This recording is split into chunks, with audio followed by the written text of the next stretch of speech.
चलो, तो मेरे पास वहां जाकर रहने के लिए रुपया नहीं, मतलब भक्तिन ने जब ये कहा कि तुम मेरे पास चलो, युद्ध है, मैं तुम्हें वहां ठीक प्रकार से रख लूंगी, तो महादेवी वर्मा मतलब उसको समझाने का प्रयास करते कि इतना पैसा नहीं है कि यहाँ भी घर वगैरह बनाए, वहां जाकर के बना करके रहे। तो उसने कह दिया मेरे पास रुपया नहीं है। तो भक्तिन तो वो गांव के हिसाब से सोच रही है, तो वो क्या कह रही है, या मैंने भक्तिन के प्रस्ताव को अवकाश न देने के लिए कहा था, मतलब उसको नहीं रोकने के लिए कहा था कि वो क्या कहती है। पर उसके परिणाम ने मुझे विस्मित कर दिया, आश्चर्यचकित कर दिया। उसने सीधा ही क्या उत्तर दिया, भक्तिन ने परम रहस्य मतलब बहुत खतरनाक रहस्य खोला। और क्या रहस्य खोला, उद्घाटन करने की मुद्रा बनाकर पोपला मुंह मेरे कान के पास लाकर होले होले से मतलब धीरे से सीक्रेट बात बताई। क्या बताई कि उसके पास 5 बीसी और 5 रुपया खड़ा है। 5 बीसी, 5 इंटू 20 मतलब 100, और 5 यानी 100 और 5 रुपये उसके पास है, वो पड़े। उसी से वो सब प्रबंध सर करे। हाँ बेटा, ये तो हो गया था। ठीक है, तो उसी से वो सब प्रबंध कर लेगी। फिर लड़ाई तो कुछ अमरो दिखाकर आई नहीं, अमरो दिखाकर तो आम वगैरह कुछ तो खा के आई नहीं है, जो स्थायी रहेगी, कुछ समय तक रहेगी और फिर खत्म हो जाएगी, तो हम फिर वापस आ जाएंगे। जब सब ठीक हो जाएगा तब यही लौट आएंगे, जब सब ठीक हो जाएगा तब हम वापस यहाँ आ जाएंगे। भक्तिन की कंजूसी के प्राण पूंजीभूत होते होते पर्वताकार बन चुके थे। तो कंजूसी का मतलब एक एक रुपया कैसे बचाती है, यानी उसने वो महादेवी वर्मा के जो एक एक दो दो रुपए रखे हुए थे, उसके अंदर से उसने 120 रुपए इकट्ठे कर दिए। परंतु इस उदारता के डायनामाइट के ने क्षण भर में उन्हें उड़ा दिया। कौन सा डायनामाइट का मतलब छोटा बम। तो महादेवी वर्मा ने कहा इतने पैसे से कुछ नहीं होना है, तू सोच रही है कि मैं 105 रुपए से सब कुछ व्यवस्थाएं कर लूंगी, सारी व्यवस्थाएं वगैरह ये हो जाएगा। तो महादेवी वर्मा कह रही है इस पैसे से कुछ भी होने वाला नहीं है। इतने थोड़े रुपयों का कोई महत्व नहीं है, यानी इतने थोड़े रुपयों का कोई महत्व नहीं है। परंतु रुपये के प्रति भक्ति का अनुराग इतना प्रख्यात हो चुका था, मतलब वो इतना प्यार करती थी कि एक एक रुपये को छुपा करके रखती थी कि मेरे लिए उसका परित्याग मेरे महत्व की सीमा तक पहुंचा देता था। अगर मेरे लिए उसका मतलब त्याग करना है तो उसकी सारी महत्व की सीमाएं पार कर देती, मतलब समझा दी 1 रुपया है तो ये है, 1 रुपये को संभाल के रखना पड़ता है, 1 रुपये से ज्यादा होता, मतलब वो उस पर अपना ज्ञान या लेक्चर देना शुरू कर देती। भक्तिन और मेरे बीच सेवक स्वामी का संबंध है, यह कहना कठिन है। मतलब सेवक स्वामी नहीं थे, क्योंकि वो अपने को घर की मालकिन जैसा मान करके और व्यवहार है वो करती है।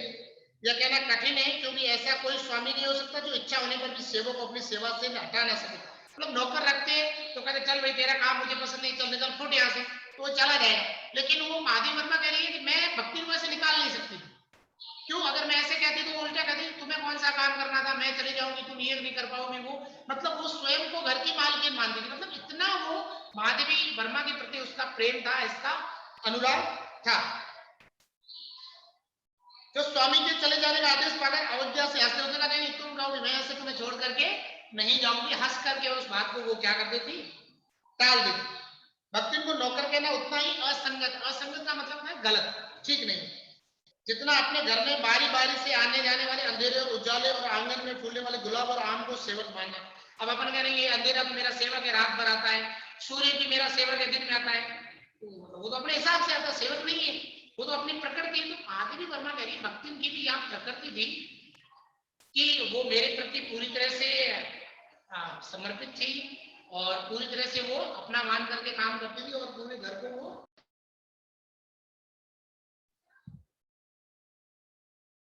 तो वो सर यस ओके चलो। तो फिर वो कह रही है वो जिस प्रकार एक अस्तित्व, अस्तित्व का मतलब था उनका एक अपना अलग एक रुतबा है, वैसे ही भक्तिन का भी एक अलग अस्तित्व था जिससे सार्थकता देने के लिए हमें सुख दुख देते हैं, यानी जिसे सार्थकता देने के लिए हमें सुख दुख, यानी वो मेरे सुख दुख की क्या रही है, साक्षी रही है। उसी प्रकार भक्तिन का स्वतंत्र व्यक्तित्व अपने विकास के परिचय के लिए ही मेरे जीवन को घेरे हुए, यानी उसका आई कब वो क्या थी और उसके बाद उसका व्यवहार मेरे प्रति किस प्रकार से रहा, किस प्रकार से वो मेरे साथ घुलती मिलती गई, कैसे वो मेरे साथ रहती गई वगैरह वगैरह, तो उसका किस प्रकार से वो चलता रहा, तो वो अपने आप में एक विशेष स्थान रखती है। परिवार और परिस्थितियों के कारण स्वभाव में जो विषमताएं उत्पन्न हुई, यानी परिवार और परिस्थिति के कारण मतलब आचरण के अंदर जैसे कुछ आदतें ऐसा हो गया, ये ऐसा, ऐसा नहीं तो ये ऐसा हो, उनके भीतर से एक स्नेह और सहानुभूति की आभा फूटती मतलब प्रेम की भक्ति सहृदय थी और वो उनसे बहुत ज्यादा प्रेम वगैरह करती थी। इसी से उसके संपर्क में आने वाले व्यक्ति उसमें जीवन की सहज मार्मिकता पाते थे। मार्मिकता का मतलब होता है उसी से सहज मिलाप, सहज जोड़ पाना। छात्रावास की बालिकाओं में से कोई अपनी चाय बनवाने के लिए दहली पर, दहली का मतलब होता है मतलब जो चौखट होती है दरवाजे की उसके ऊपर, यानी मतलब वो भक्तिन से बहुत ज्यादा जुड़ा होता है, यानी भक्तिन का चरित्र ऐसा था वो किसी को भी अपने साथ क्या कर लेती थी, जोड़ देती थी। तो छात्रावास की बालिकाओं में से कोई अपनी चाय बनवाने के लिए दहली पर बैठी रहती, कोई बाहर खड़ी मेरे लिए बने नाश्ते को चखकर उसके स्वाद की विवेचना करती, मतलब बता दी हाँ अच्छा है, ऐसा है, स्वाद थोड़ा नमक कम है, मिर्ची तेज है, ऐसे मेरे बाहर निकलते ही सब चिड़ियों के समान उड़ जाती, मतलब महादेव वर्मा का जैसे मैं बाहर निकलती, अब जैसे प्रिंसिपल बाहर निकले या टीचर निकले बच्चे कैसे भागते हैं, तो वैसे वो प्रिंसिपल थी वहां की, तो जैसे ही उनको बाहर निकलते तो वो भाग जाती, और जैसे ही महादेव वर्मा अंदर जाती तो लड़कियां वापस आकर के और भक्तिन के पास बैठ जाती और भीतर आते यथास्थान विराजमान हो जाती, यानी यथास्थान का मतलब होता है वापस भक्तिन के पास आकर के बैठना। इन्हें आने में रुकावट न हो संभव, तो इसी से भक्ति ने अपना दोनों जून का भोजन सवेरे ही बनाकर ऊपर के आले में रख दिया, यानी लड़कियों को आने में रुकावट नहीं, क्योंकि जब वो खाना बनाती थी तब किसी को अंदर घुसने नहीं देती थी, इसीलिए वो मतलब महादेवी का खाना बनाती थी, अपने यहाँ खाना जिस समय लड़कियां उस समय न बना करके उनके साथ बातें करने के लिए वो पहले से ही बना करके रख देती आड़े के अंदर अपना खाना अलग से, ताकि उस समय वो लड़कियों के साथ बातें कर सके, उनसे सहृदयता रख सके, उनसे दो चार बात हो सके। और खाते समय चौके का एक कोना धोकर पाक छत के सनातन नियम से समझौता कर लेती, यानी एक कोने के अंदर विधवा थी तो उसके जो खाने का तरीका था वो अलग, एक कोने के अंदर बैठ करके उसको पानी से धो करके और मतलब पवित्र मान करके और वो भोजन करती थी। मेरे परिचितों और साहित्यिक बंधुओं से भी भक्ति विशेष परिचित थी, तो महादेव वर्मा करी वहां जो भी आता था उन सब से जो भक्ति थी वो विशेष परिचित थी, यानी जितना महादेव वर्मा करी मैं उनको मान सम्मान देती थी, जितना मैं उनको मतलब सहृदयता देती थी, मैं उनको जितना सम्मान देती थी उसके अकॉर्डिंग भक्ति भी उनको भक्ति ने भी उनको सम्मान देती थी, यानी अगर कोई लोग मैं जिसको सम्मान ज्यादा देती हूँ तो भक्ति ने उसको सम्मान ज्यादा देती, किसी लोगों को भक्ति सम्मान कम इसलिए देती है कि मैं कम दे रही हूँ, पर उनके प्रति भक्ति के सम्मान की मात्रा मेरे प्रति उनके सम्मान की मात्रा पर निर्भर करती है, यानी महादेव वर्मा करें मैं जैसा उनको सम्मान देती हूँ वैसे वैसे वो भक्ति भी उनको सम्मान देती है, और सद्भाव उनके प्रति मेरे सद्भाव से निश्चित होता है, यानी सद्भाव भी है वो मेरे सद्भाव, यानी मैं जैसा उनके साथ व्यवहार रखती हूँ वैसा भक्ति भी रखती है। इस संबंध में भक्ति की सहज बुद्धि विस्मित करता है, आश्चर्यचकित, मतलब वो समझ जाती थी किस आदमी को वैल्यू देनी है और किस आदमी को वैल्यू नहीं देनी है, यानी उसके मन की जो विषमताएं हैं, उसके मन की जो बातें हैं वो किस प्रकार से है या किस प्रकार से वो समझ लेती थी कि महादेव वर्मा इनको बहुत चाहती है, इनका बहुत मान सम्मान करती है, तो भक्ति भी उनका बहुत ज्यादा मान सम्मान वगैरह है वो करने लग जाती है। या किसी को आकार प्रकार और वेशभूषा से स्मरण करती, मतलब जैसे लंबा कोई पतला सा ऐसे कपड़े पहनकर नाम याद नहीं रहते, यानी महादेव वर्मा के पास जितने भी लेखक वगैरह कवि वगैरह साहित्यिक मित्र आते भक्ति उनके नाम याद नहीं करती थी, लेकिन कैसे कपड़े पहन के आया, उसके बोलने का तरीका कैसा है, वो चलता कैसे है, इन बातों से वो क्या कर लेती, उनको जान पहचान लेती। कवि और कविता के संबंध में उसका ज्ञान बड़ा है, मतलब वो समझती थी कि कविता क्यों लिखते हैं, पर आदर भाव नहीं, उसको आदर भाव नहीं देती। किसी के लंबे बाल और अस्त व्यस्त वेशभूषा, मतलब ऐसे यूं बिखरा हुआ है, ढंग से स्नान नहीं किया हुआ है या बाल बहुत ज्यादा बिखरे हुए ठीक प्रकार से कंघी नहीं की हुई है, तो उनके लिए बोलती और क्या बोलती, का ओम कविता लिखे जाना था, यानी क्या तुम कविता लिखना जानते हो, और तुरंत ही उसकी अवज्ञा प्रकट है, ऐसे रहता लंगूर बन के गए, ठीक है, तब ओम कचौ करियो धरियो ना बस गली गली गाओ बजाओ, यानी कविता लिखने वाला क्या करता है उसका आदर नहीं करती कि भाई वो कुछ भी काम तो करता नहीं है, बस लिखता रहता है इधर उधर करके गली गली में वो क्या करता रहता है, घूमता रहता है, उसका कोई भी काम वगैरह है नहीं, पर सबका दुख उसे प्रभावित कर सकता है, मतलब कोई भी दुखी देखता तो भक्ति उसको देख करके और दुखी हो जाती थी। विद्यार्थी वर्ग में से जब कोई कारागृह का अतिथि हो जाता, मतलब उस समय आपको मालूम है देश की परिस्थितियां कैसी थी, कोई बच्चे को कोई पुलिस पकड़ करके ले जाती और जेल में ठूस देती, यानी स्वतंत्रता के समय या उसके बाद भी जो इमरजेंसी रही है किसी भी समय रही हो, तो विद्यार्थी वर्ग में से कोई जेल चला जाता तब उसका समाचार को व्यथित भक्ति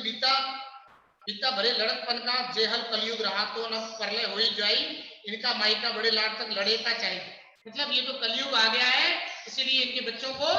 जेल में हुई है और इनकी माँ को बहुत बड़े बड़े अफसरों से क्या करना पड़ेगा, लड़ना पड़ेगा, नहीं तो इनके बच्चे को नहीं छोड़ेंगे। फिर वो कह रही है 71 दिन भर सबको परेशान करती रहती, बापू से लेकर साधारण व्यक्ति तब उसके प्रति भक्ति की सहानुभूति एक रस में थी। बापू का मतलब महात्मा गांधी, क्योंकि महात्मा गांधी उस समय क्या कर रहे थे, देश की आजादी के लिए आंदोलन कर रहे थे, तो इसलिए उसके प्रति भी सम्मान था। और दूसरे व्यक्ति के जो जेल जा रहे थे, राष्ट्र के लिए जो जेल जा रहे थे, अंग्रेजों के विरुद्ध संघर्ष कर रहे थे, उनके मन में भी उसके प्रति मान सम्मान की जो भावना है वो पर्याप्त मात्रा में थी। भक्तिन के संस्कार ऐसे हैं कि वह कारागृह से वैसे ही डरती है, मतलब वो कारागृह से डरती है। आपको मालूम होगा, अपने पीछे पड़ा था, तो जब जमींदार ने उसको मतलब धूप में खड़ा किया, लगान नहीं देने के कारण, इस कारण से फिर वो वहां से छोड़ करके और आ गई थी गांव। मतलब उसके आत्मसम्मान को कितनी ठेस लगी। तो कारागृह का नाम लेते ही है, जैसे यमलोक से, मतलब जैसे क्या मर जाओगे कल को, जैसे मौत से डर लगता है, वैसे ऊंची दीवार देखते ही वो आंखें मूंदकर बेहोश हो जाना चाहती थी। मतलब देखते हैं कि दीवार, इतनी बड़ी बड़ी दीवारें होती है जेल की, उनके अंदर कैदियों को रखा जाता है ताकि भाग नहीं सके, तो जैसे ही वो दीवार का नाम सुनती थी वो बेहोश हो जाती। उसकी यह कमजोरी इतनी प्रसिद्धि पा चुकी थी कि लोग मेरे जेल जाने की संभावना बता बताकर उसे चिढ़ाते रहे। मतलब उसको सबको पता चल गया भक्तिन को इससे डर लगता है, तो लोग कहते देखो देखो महादेवी वर्मा भी कुछ कुछ देश की आजादी के लिए लिख रही है, इसलिए इसको जेल भेज देंगे, फिर तू क्या करेगी, तो ऐसे करके उसको चिढ़ाते डराते, तो मतलब वो भयभीत हो जाती। और जब वो ऐसे डरती, तो देखो महादेव वर्मा के पास जाकर के और उससे क्या कहती, वह डरती नहीं, यह कहकर असत्य होगा, मतलब बिल्कुल डरती थी, पर डर से भी अधिक महत्व मेरे साथ ठहरता है। मतलब वो ये चाहती थी कि मुझे साथ रहना, भले महादेवी जाएगी, फिर उसने कहा डर है तो भी, लेकिन मैं रहूंगी तो किसके साथ रहूंगी, जेल में भी रहूंगी तो महादेवी वर्मा के साथ ही रहूंगी। चुपचाप मुझसे पूछने लगती कि वो अपने काऊ धोती साबुन से साफ कर ले, मतलब कौन सी धोती वो धोके रखे, भाई वहां साथ रहे कि मालिक ऐसा है तो नौकर ऐसा नहीं हो, महादेवी वर्मा की कोई इंसल्ट वगैरह नहीं करे, तो उस प्रकार से, जिससे मुझे वहां उसके लिए लज्जित नहीं होना पड़े। मतलब ये नहीं कहे कि वाह देखो ऐसे तुम्हारी नौकरानी मेरे से बड़ी हुई, ऐसी होता है क्या, छी कितनी गंदी, मतलब इस प्रकार से कोई सुनाए और आपको लज्जित नहीं होना पड़े, तो मैं कौन सी धोती साबुन से रख के धोकर के रख लूं ताकि जेल में मैं वो पहन करके आपके साथ चलूं। क्या क्या सामान बांध लो और क्या क्या साथ में लेके चलना पड़ेगा अगर जेल में हो गए तो, जिससे मुझे वहां किसी प्रकार की असुविधा, यानी मुझे यानी किसके लिए, तो महादेवी वर्मा को वहां किसी भी प्रकार की असुविधा नहीं हो, ताकि वो सामान भक्ति के लिए मैं साथ में ले लेती हूँ। ऐसी यात्रा में किसी को किसी के साथ जाने का अधिकार नहीं है। उसने कहा भाई जेल आप ऐसा थोड़ी है कि अगर इसी को जेल हुई मैं इसके साथ रहूंगा, नहीं है, लेकिन भक्ति फिर भी कह रही मैं रहूंगी तो इनके साथ ही रहूंगी, यानी मैं भी, अगर महादेवी वर्मा जेल में रहेगी तो मैं भी जेल में रहूंगी। यह आश्वासन भक्ति के लिए कोई बोले, उसने कहा नहीं ऐसा कुछ नहीं, मैं रहूंगी तो साथ में रहूंगी। अगर ऐसे कहते हैं कि भाई कोई भी जेल में किसी के साथ नहीं रह सकता, जिसको सजा हुई है वही उसे ही भुगतनी पड़ेगी, उसे ही जाना पड़ेगा, तो भक्तिन के लिए ये बात कोई मायने नहीं रखती, और वो कहती नहीं मैं भी तुम्हारे साथ है वो जेल चलूंगी। वह मेरे न जाने की कल्पना से इतनी प्रसन्न नहीं होती जितनी अपने साथ न जाने की संभावना से अपमान। मतलब वो ये नहीं है कि चलो महादेवी वर्मा जेल जाए, इतनी खुश नहीं होती, मतलब उसको ये दुख होता कि अगर गई मुझे साथ नहीं लेके गई तो फिर क्या हो, तो इससे वो आता था, वो कहीं अगर जेल और मुझे साथ नहीं लेकर जाए इसका मतलब तुम मेरा अपमान चाहती हो, ये वो कर, मैं घर संभालती हूँ, ये मैं तुम्हारे बिना नहीं रह सकती, मतलब वो अपने आप को अपमानित महसूस करती थी। भला ऐसा अंधेरा हो सकता है जहाँ मालिक व नौकर मालिक को लेकर बंद होने कर देने में इतना अन्याय करे, उसने कहा ऐसा थोड़ी होता है महादेवी वर्मा का, ऐसा संभव नहीं है कि जहाँ मालिक हो वहां नौकर को बंद करे, लेकिन भक्ति ने वो अपने आप को नौकर नहीं मान रही है, वो ये मान रही है कि मैं तो इसकी घर की सदस्य हूँ और महादेवी वर्मा के बिना मेरा कोई अस्तित्व नहीं। पर नौकर को अकेले मुक्त छोड़ देने में पहाड़ के बराबर अन्याय है, मतलब अकेले नहीं छोड़ सकते आप। ऐसा अन्याय होने पर भक्ति को बड़े लाड तक लड़ना पड़ेगा। लाड का मतलब होता है बड़े अफसरों का। किसी की माई यदि बड़े लाड तक नहीं लड़ी तो नहीं लड़ी, पर भक्ति का तो बिना लड़े काम ही नहीं बन चल सकता। उसने कहा अगर महादेवी वर्मा को कोई लेके जाता है या महादेवी वर्मा को कहीं पर भी कोई बंद वगैरह करता है तो उससे लड़ने के लिए मैं तैयार रहूंगी, चाहे कैसा भी साफ वगैरह हो, कितने भी बड़े अफसरों से लड़ना पड़े तो वो भक्ति ने वो अवश्य करेगी या अवश्य लड़ेगी। ऐसे विषम प्रतिद्वंदियों की स्थिति कल्पना में भी दुर्लभ, दुर्लभ का मतलब ऐसी सोचा भी नहीं जा सकता कि एक सेवक का जो धर्म है, सेवक की जो श्रद्धा है वो एक प्रकार से इस प्रकार से स्वामी के प्रति हो सकती है। मैं प्राय सोचती हूँ कि जब ऐसा बुलावा आ पहुंचेगा जिसमें ना धोती साफ करने का अवकाश रहेगा ना सम्मान पाएगा, तब क्या करेगा, मतलब मृत्यु आ जाएगी। मृत्यु ऐसे थोड़ी आती मैं कल आ रही हूँ 12 बजे तैयार रहना है, आज रवीना को उठाना है, रवीना के दिन पूरे हुए, ना भक्तिन को रुकने का अधिकार होगा, क्योंकि भक्तिन बुद्धि थी, तब भक्तिन क्या करेगी, तो ना मुझे रोकने का। तब चिर विदा, चिर विदा का मतलब होता है तो हमेशा हमेशा के लिए विदा ले ले। अंतिम क्षणों में देहातीन वृद्धा क्या करेगी और मैं क्या करूंगी, मतलब करीब जब अंतिम समय इसकी मृत्यु नजदीक होगी, तब ये बुद्धि क्या करेगी, ग्रामीण बुद्धि, और मैं क्या करूंगी। भक्तिन की कहानी अधूरी है, पर उसे खोकर मैं इसे पूरी नहीं करना चाहती, मतलब मैं पूरा इसलिए नहीं लिखना चाहती क्योंकि मैं उसे खोना नहीं चाहती, या मैं उसे पूरी तरह से अपने पास रखना चाहती हूँ, इस प्रकार से वो कह रही है, ताकि वो सदैव मेरे पास में ही रहे। तो इस प्रकार से ये भक्तिन वाला पाठ महादेवी वर्मा सेवक और मालिक का जो संबंध है वो दिखाने का प्रयास किया। साथ ही साथ महादेवी वर्मा ने ये दिखाने का प्रयास किया है कि भक्तिन के मन के अंदर कितनी श्रद्धा थी, उसका जो पिछला जीवन था वो कैसा था, उसका बालपन कैसा था,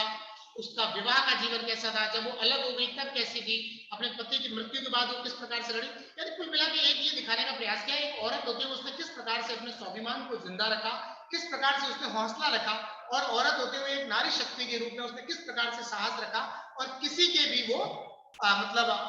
एहसानों के नीचे नहीं दबी, और उसने जो कुछ भी किया अपने ताल ठोक कर भी किया, और विषम से विषम परिस्थिति के अंदर वो लड़ी। उसके सामने बहुत सारे दुख आए, उसके सामने बहुत सारी कठिनाइयां आई, उसके साथ ऊपर कई बार दुखों का पहाड़ भी टूटा, लेकिन फिर भी भक्ति ने हिम्मत नहीं हारी, और विषम से विषम मुसीबत का उसने सामना किया, विषम से विषम मुसीबत से वो लड़ी, और लड़ करके, और लड़ी नहीं बल्कि उससे वो जीती भी, और जीत करके भी उसने ये दिखाया कि विषम परिस्थिति के अंदर किस प्रकार से परिस्थितियों का सामना किया जाता है और किस प्रकार से जीता जाता है। तो एक प्रकार से नारियों को या औरतों को ये संदेश भी है कि एक औरत किस प्रकार से लड़ सकती है और औरत के अंदर कितनी क्षमता है। और दूसरा इसके अंदर ये दिखाया गया है कि एक सेवक और मालिक का कितना संबंध है, और महादेवी वर्मा ने ये भी दिखाने का प्रयास किया है कि वो उतनी गहनता से, कितनी गहनता से, मतलब कितनी छोटे तरीके से वो भक्तिन के चरित्र का उसने जो संस्मरण के माध्यम से रेखा चित्र यहाँ उपस्थित किया है, वो भी अपने आप में अद्भुत है। ठीक है।